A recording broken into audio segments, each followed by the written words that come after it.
Youth of Purpose, brought to you by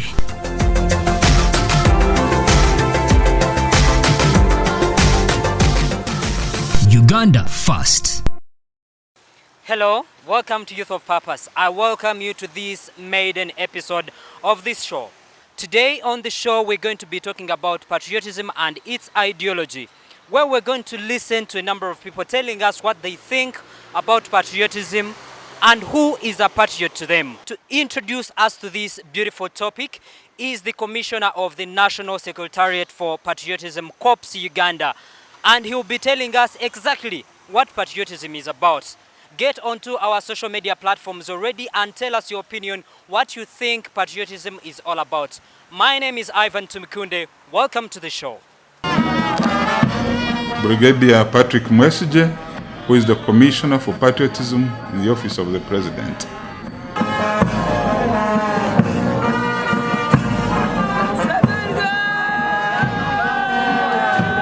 This program of patriotism dates way back in 2009 when the President of Uganda, His Excellency General Yoweri Kaguta Museveni, launched it. And the purpose was to inculcate norms and values among the school-going children and other youth who may be reached out who are outside the school system. When he launched this program, he appointed my predecessor, Comrade Henry Masiko, at that time who was Lieutenant Colonel by rank, and Comrade Odauk Paul as his deputy, and whom I have since replaced, and Comrade Odauk has been replaced by Mr. Magom Mubarak, who is my deputy, and other staff. When the President launched this program, he had in his mind the gaps, the ideological gaps that was being manifested through behavior, through the characters of our children. And he was aiming at inculcating or transforming their mindsets through ideological studies to transform them, to change them, and so that they can behave the way they are expected to behave. Our mission, our vision as a Secretariat is to be the best student and youth program that nurtures patriotic citizens of Uganda. Our mission is to inculcate norms and values of patriotism in the student and the youth of Uganda in order to develop responsible citizens. Our mandate is to develop and coordinate patriotism clubs in secondary schools and study groups in tertiary institutions like universities. This program is supported by a policy and legal framework in our books of law, which I will quote. The first one is the Constitution of the Republic of Uganda. Chapter 29 of the National Objectives and Directive Principles of State Policy obligates every Ugandan to be loyal and patriotic and promote the well-being of Uganda. So you can see that this chapter emphasizes that all of us Ugandan citizens must be patriotic. Then there is Article 17, Clause 2, which emphasizes the first one and obligates us to able-bodied citizens to train militarily for the defense of our constitution and the territorial integrity of Uganda, and that the government of Uganda will provide facilities for this training. And as you can see, this is one of them. There is also the Education White Paper, which was written in 1989, and in that paper, in goal number 5, categorically states that the purpose of the education system in Uganda should be to promote national consciousness and patriotism and ideological clarity among our children. There are other policies like the Uganda Vision 2040. When you read on page 5, 18, 94 and 95, it clearly stipulates that without ideological training, without ideological clarity, it's very difficult for any government to realize its goals.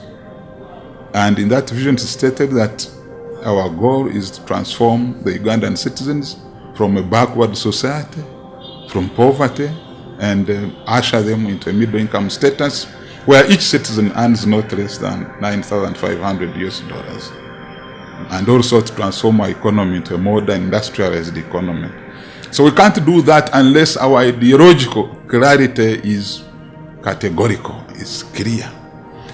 There is also the NDP3. NDP3, or the National Development Plan 3, emphasizes that if it is to succeed, Ugandans must be ideologically clear. They must be trained to realize where they have come from and where they are and where they want to go, what everyone will be doing and with what means, and how we shall get where we want to go. In summary, that means that Ugandans must be ideologically trained to transform their mindset. Because if you have people, for instance, whose mindset is laziness, whose mindset is non-production, whose mindset is, divisionism, lack of unity, it's very difficult to use such a population to transform themselves. Then we have the national value culture policy, which was promulgated by His Excellency the President, but written by the Minister of Ethics and Integrity in 2013. Value number 10 is talking about national consciousness and patriotism. So as you can see, the intention of government is to make sure that, they create a paradigm shift in the thinking, in the lifestyles, in the behaviors of Ugandans, to be able to uplift themselves from where they are and take them to the middle class income where we want to take them. Patriotism to us means the love of Uganda, our values, and our willingness to defend our constitution and our country. His Excellency the President, in starting this program, of course, had our history in mind. Uganda's history was a turbulent history, characterized by a lot of hatred, divisionism, lack of focus, lack of ideological clarity.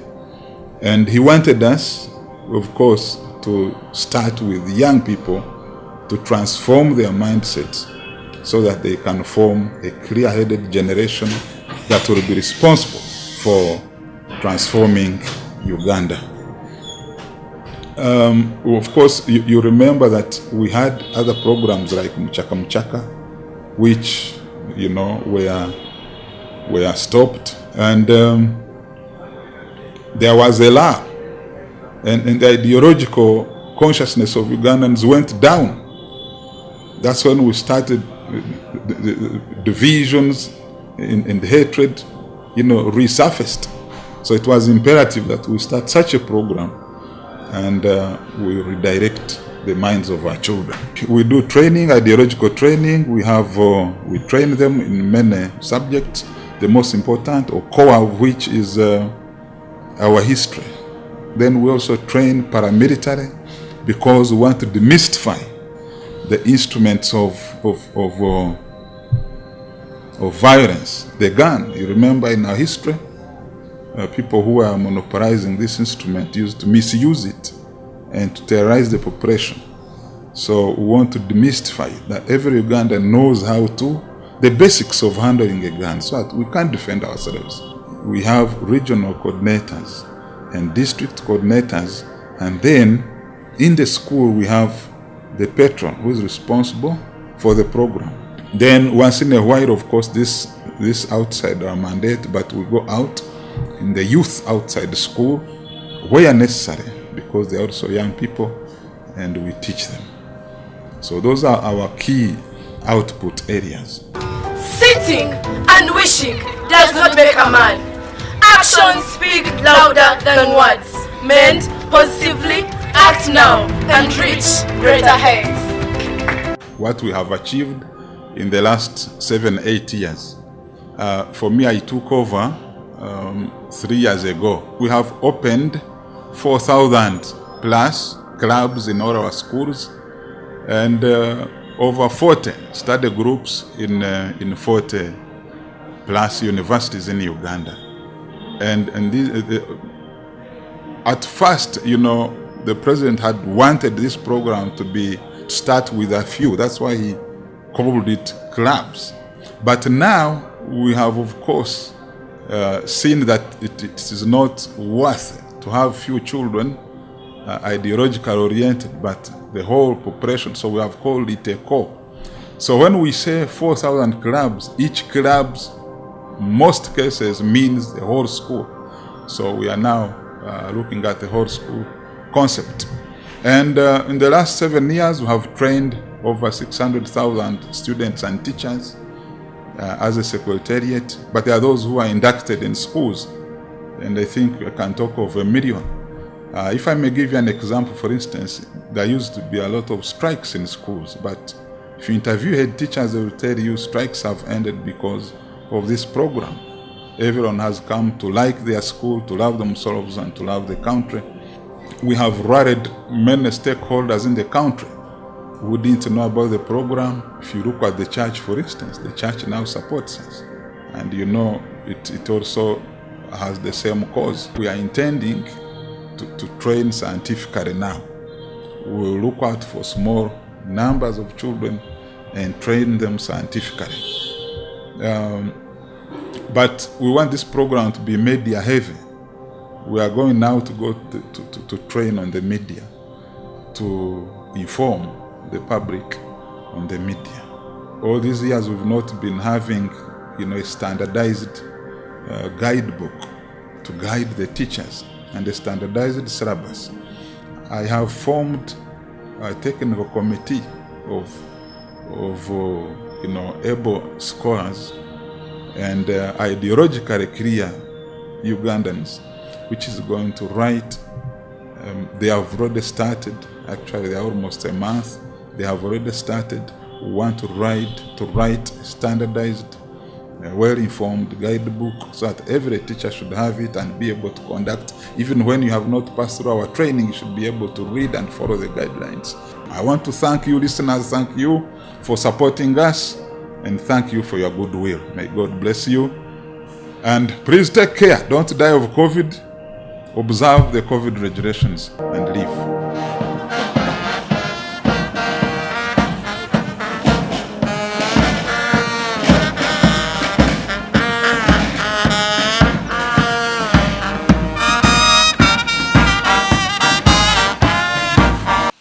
Well, you've heard it from the horse's mouth. What else can I add on to make you understand the word patriotism and who a patriot is? You can also share with us your opinion about what you think about patriotism and who is a patriot to you. We are going to listen into different perspectives and opinions from a number of youth. What do they think about patriotism and who is a patriot to them?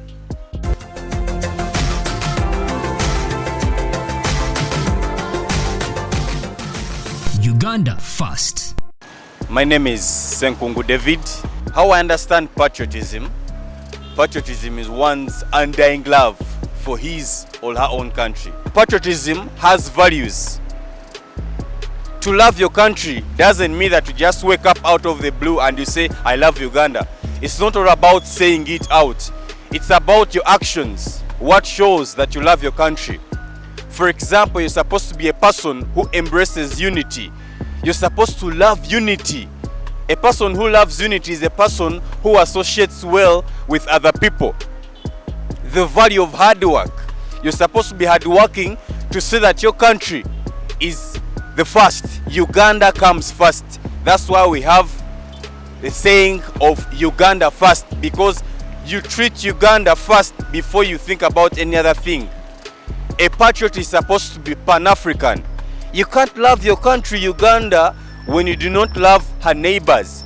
You're supposed to be Pan-African because most of the things we produce in our country are supposed to be sold to those other countries. So as you love your country, you're supposed to love even other African countries.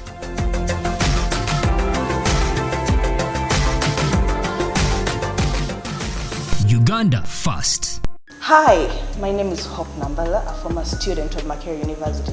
What is patriotism? Patriotism is the simple love, devotion, and eagerness of the well-being of your country. Who is a patriot to me? A patriot to me is a person that loves their country, that loves to see their country develop, flourish, go ahead. That is what they call a patriot. And I am a proud Ugandan. I'm a patriot. I love my country. I love to see that our education system is building up. You know, you go to a school and the education system is nice. The tuition is not too high, it is not too low, everything is okay. The teachers teach the students so well. You go to the hospital, the nurses, the doctors show you a lot of love. They take care of you so nicely. You know, back then, I used to go for Youth Alive. We used to go camping, we would have a lot of fun. You meet people from different nations and they tell you how they love their country. They tell you how nice the country is. You have to talk about your country nicely. You have to make sure you take care of each other. You have to make sure your country is going ahead. You have to be like a stepping stone for your country. That is what they call a patriot. That is a good patriot. You're supposed to be loyal. You're supposed to be proud. You're supposed to be good. Thank you.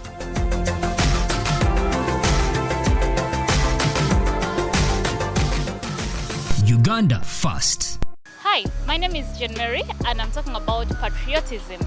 Basically, in my own understanding or my own view, patriotism is one's devotion for their country. What are those things that they're willing to do for their country or maybe for their fellow citizens? Yes, I'll give you an example. One time I boarded a taxi thinking that I had all the money. Yes, I had the money that could take me where I was supposed to go. And guess what? I hadn't carried the money. Actually, in actual sense, I had forgotten the money at home. So I actually got scared to tell the conductor that I don't have the money with me. Yes, because I was scared I was going to be blown. Yes, I thought maybe they would call me all sorts of names, that maybe I'm a liar, you understand? So I talked to the conductor even before I reached my destination and told him I have forgotten my money at home. Yes, so he told me, really, how can you go to the garden without a hoe? Yes. In simple terms, basically, it means how can you board a taxi? You're going somewhere without money or maybe without transport. I was really surprised when one of the passengers decided to pay on my behalf, and I was really so excited. I was so happy. So to me, such a person is a patriot.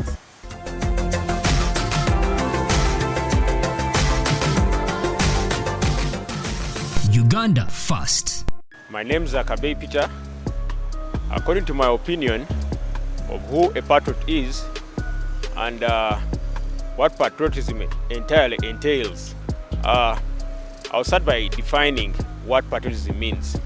Patriotism means that deep love and willingness to serve your country. And that love is demonstrated in a variety of arenas. It can be that sacrifice for your country and the willingness to defend your country. And that care that I also want to bring forth as a tenet of patriotism is the pride that we take in identifying ourselves as Ugandans. Now, I will also enforce and further adjust on the actual meaning of patriotism, which is demonstrated by that care, which is also the respect for those national symbols, which may include the flag, the motto, the national anthem, and so forth. Like Nelson Mandela once mentioned that love cannot be taught, it's natural, but it can be promoted. And he also went to emphasize that if hate can be learned, that means it can be unlearned for that purpose. So now, loving your country is basically natural, but the state will only help you to promote that love through teaching you those values and the core values that you can use to love your country. Promote that. Thank you.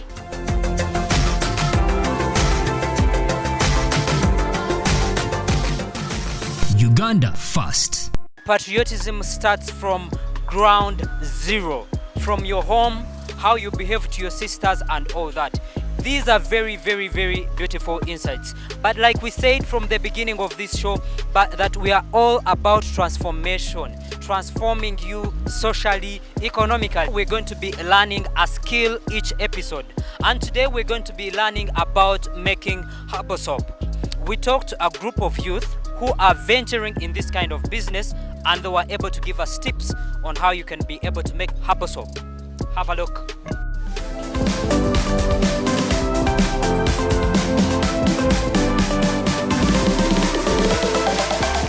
Hello, my name is Nekesa Bridget Hope. Me and my team, we are here to make herbal soap. So we've got different herbs like the iodine leaves, and these ones help in clearing up the scars. And these are papaya leaves. These ones are going to help us in making your skin soft. And this is also aloe vera.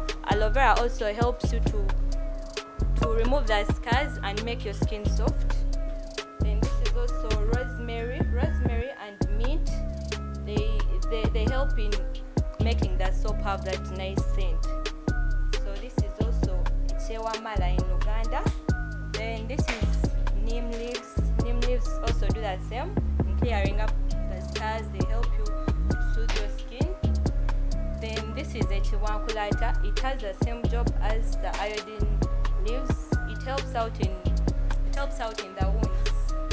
Yes, so you get all these herbs, you mix them and you use a mortar and a pestle to crush them. After crushing them, you mix with water and you get that soup, that green soup.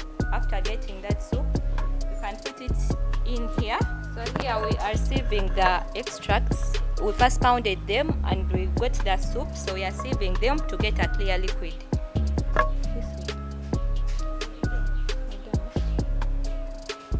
So after sieving, we measure to make 380 grams of this extract.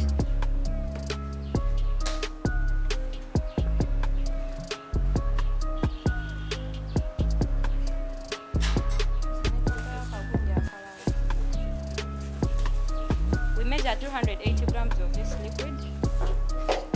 This is 250. We have to measure 280 grams.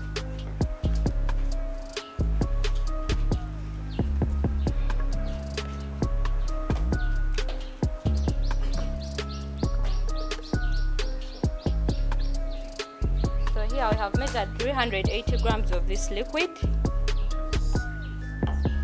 Then after, we get our oils. And mix. We mix 400 grams of coconut oil.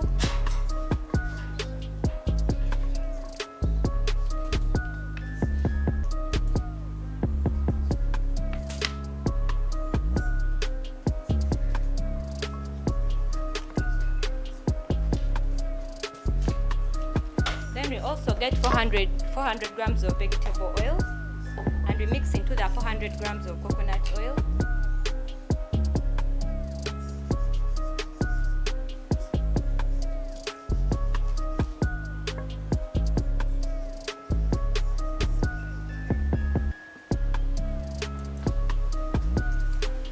After we get 200 grams of shea butter oil, and also mix into these oils coconuts and vegetable. For shea butter we use 200 grams of oil because this oil it's heavier than all these oils, so we have to use half of it. That's 200 grams. After we stir with our mingling stick. After stirring your oils, you get 158 grams of caustic soda, and you mix with this 380 grams of your extract.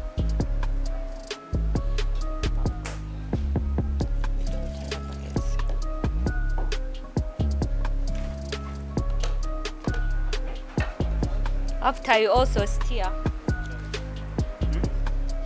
But for this mixture, it's a very risky mixture since the thing is hot. It becomes hot because of the caustic soda. So after stirring, you put this mixture into the oils you put in this saucepan.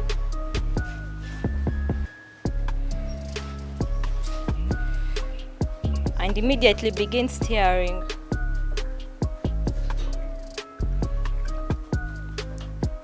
As I'm doing here.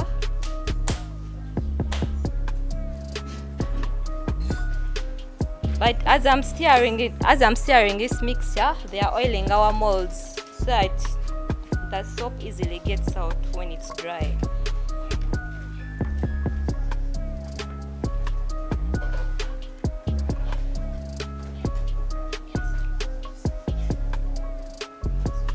After, in order for your soap to smell nice or to have that good scent, we put in this eucalyptus oil. It has a nice scent. You just put no measurements needed. You just put any you feel like it's enough.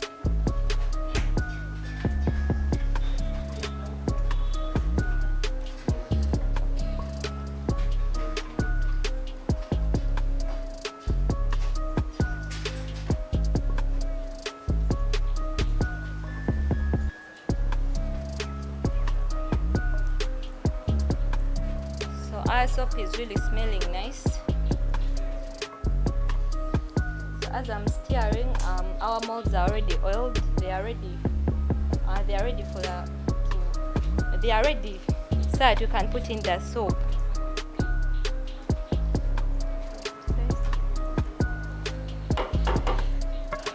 So after I think our soap is ready, I'm going to pour into the oiled molds. The purpose of oiling so that when the soap is dry, you can easily get it out. Pour.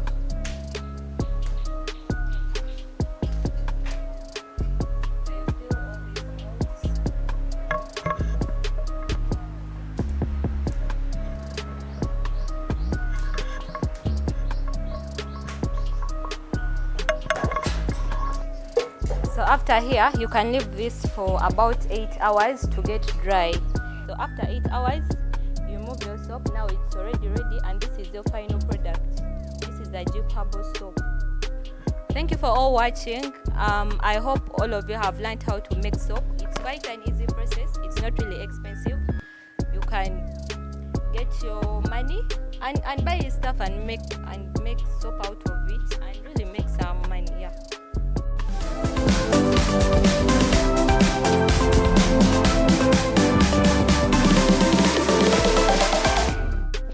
Welcome back. I hope you've been able to learn how to make herbal soap. And like I told you, for each episode, we shall be teaching you a different skill and you learn how to make different things. This is something that will really benefit you. Have hands-on, such that whether you have finished campus, whether you have a bachelor's, whether you have a master's, but you have a hands-on skill that can be able to help you in case. I believe the pandemic has taught us so much that you know someone who has a skill on their hands will always be better off. So I believe that every time we have this show and you're learning a skill, it will be something that will be helping you to improve. Remember, this show is proudly sponsored by the National Secretariat for Patriotism Corps, who are pushing the ideology of patriotism, inculcating the values and morals of this ideology. And what does it mean to have Uganda first? It means that you care about the welfare of your brothers and sisters, you care about the welfare of the environment, you care about the welfare of the Ugandan economy, but most of all, you care about yourself, because it's you first. If you don't love yourself, there is no way you're going to love your neighbor. There is no way you're going to love other Ugandans. So it's you coming first and making Uganda first. Well, it's been a beautiful show and you've been very, very good viewers for today. Keep on watching Youth of Purpose every Saturday at exactly 2:30 p.m. to 3 p.m. This show is here to transform your lives, and it is going to give you a platform to be able to share your views and ideas on how you think that Uganda can develop better. Uganda can become a beautiful and better country. And that's you participating and making sure that we are patriots and putting Uganda first in all that we do. See you next time. Youth of Purpose. Brought to you by